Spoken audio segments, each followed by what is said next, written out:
खुलुमबाय लोगोफोर, आं नीलिमा बाला ब्रह्म। नोंथांमोनखौ एनबि ब्रह्म चेनेलाव गोजोन फुंबिलिनि बयनिसिमबो गाहाम हामलायथि बावहरग्रोनाय जाबाय। आं दिनै नोंथांमोननि सिगाङाव दिनैनि सानसेनि फानजामुथिखौ फरायथिनो लादों। आसा खालामो नोंथांमोना भिडिअखौ नायना मोजां मोनगोन। नोंथांमोना भिडिअखौ नायना मोजां मोनोब्ला लाइक, साबस्क्राइब, कमेन्ट आरो शेयार खालामनानै होलांब्लानो जाबाय।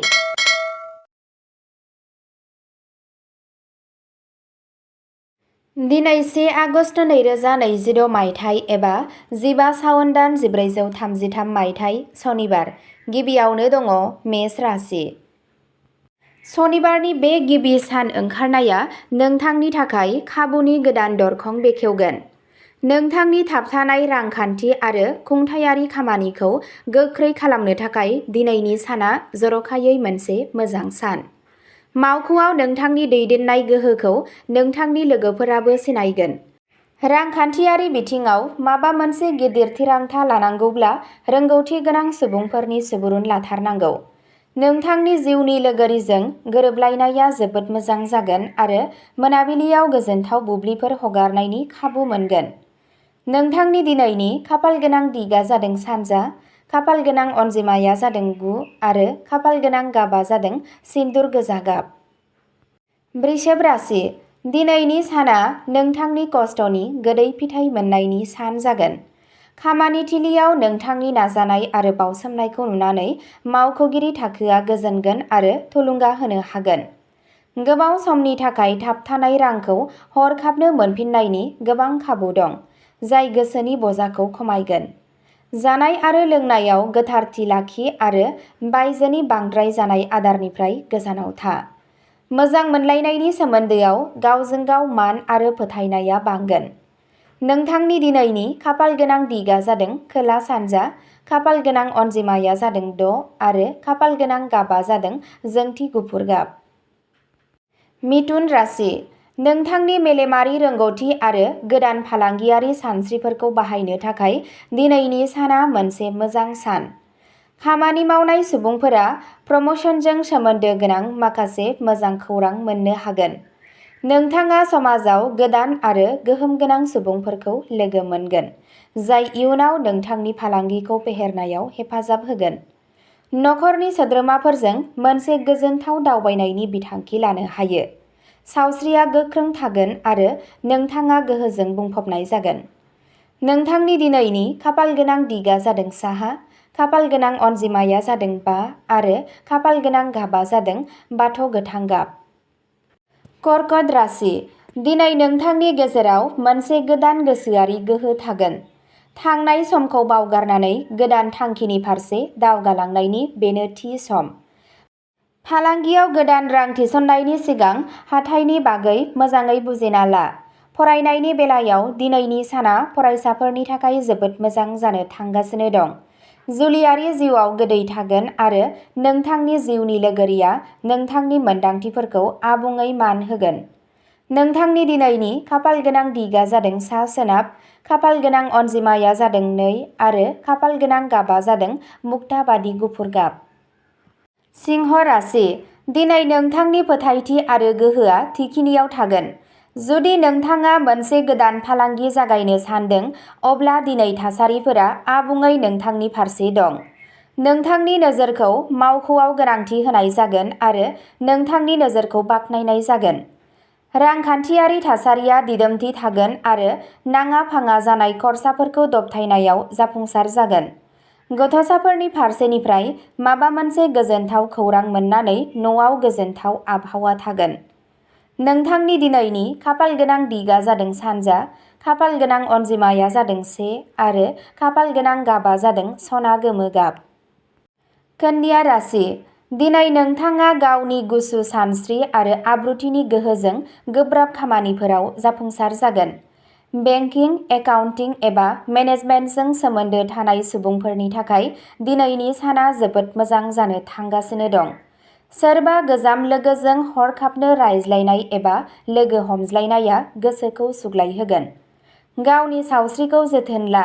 जुनियायै थोजासे उन्दुनो आरो थि समाव दै लोंनो दाबाव। नखरनि जायखिजाया दावराव दावसिखौ नोंथांनि जिउनि लोगोरिनि हेफाजाबजों फोजोबनाय जागोन। नोंथांनि दिनैनि खाफाल गोनां दिगा जादों सा सानजा, खाफाल गोनां अनजिमाया जादों 7 आरो खाफाल गोनां गाबा जादों रोजा गोथां गाब। तुला राशि, दिनैनि साना नोंथांनि जिउआव गोजोन आरो समानथि लाबोगोन।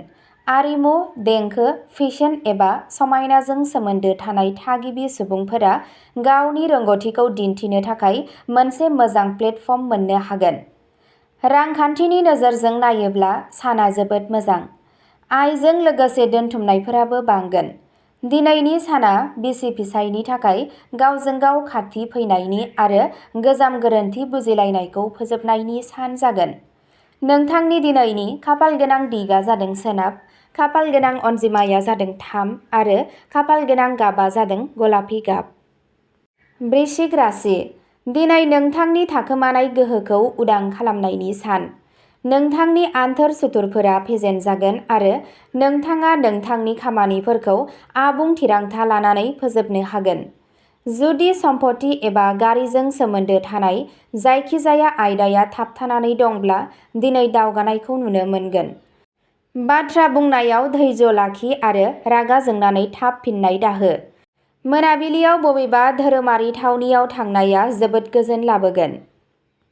नोंथांनि दिनैनि खाफाल गोनां दिगा जादों खोला सानजा, खाफाल गोनां अनजिमाया जादों 8 आरो खाफाल गोनां गाबा जादों रोजा गोजा गाब। धनु राशि, सनिबारनि बे साना नोंथांनो गोजोन गोसो आरो गोजौ सानस्रि लाबोगोन।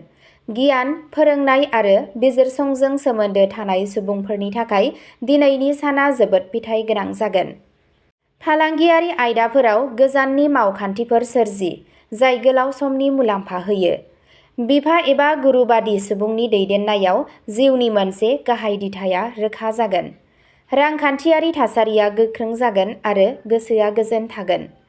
नोंथांनि दिनैनि खाफाल गोनां दिगा जादों सा सानजा, खाफाल गोनां अनजिमाया जादों 4 आरो खाफाल गोनां गाबा जादों रोजा गोमो गाब।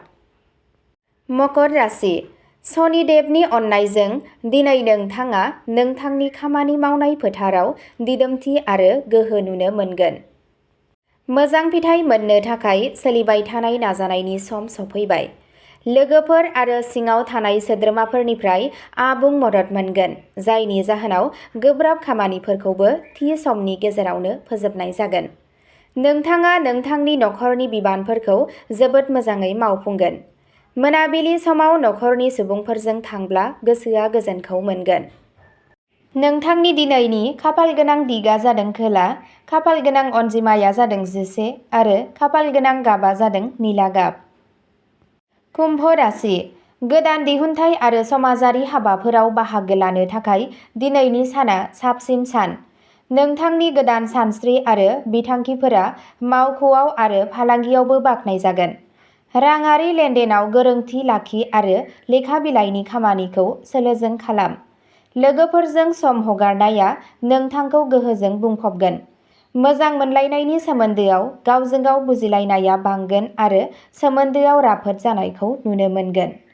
नोंथांनि दिनैनि खाफाल गोनां दिगा जादों सोनाब, खाफाल गोनां अनजिमाया जादों 8 आरो खाफाल गोनां गाबा जादों अख्रां निला गाब। मीन राशि, दिनैनि साना नोंथांनि सानबोलावरि आरो सोरजिथायखौ गोदान गोजौसिम लांगोन। जुदि नोंथाङा आरिमु, लिरनाय एबा बिजिरसंनायाव नांथाबना दं, अब्ला दिनै नोंथांनि गोसोआव मोनसे गिदिर बाथ्रा फैनो हागौ। खरसायाव एसे हमथाना लाखि आरो इयुननि थाखाय धोन बुथुमनायाव गोसो हो। नखरनि सोद्रोमाफोरनि हेफाजाबजों नखरारि आबहावाया गोजोनथाव जागोन। सानफ्रोमबोनि रुटिनआव यगा आरो प्राणायामखौ लाफायोब्ला सावस्रिखौ मोजां खालामगोन। नोंथांनि दिनैनि खाफाल गोनां दिगा जादों सा सोनाब, खाफाल गोनां अनजिमाया जादों 3 आरो खाफाल गोनां गाबा जादों रोजा खमला गाब।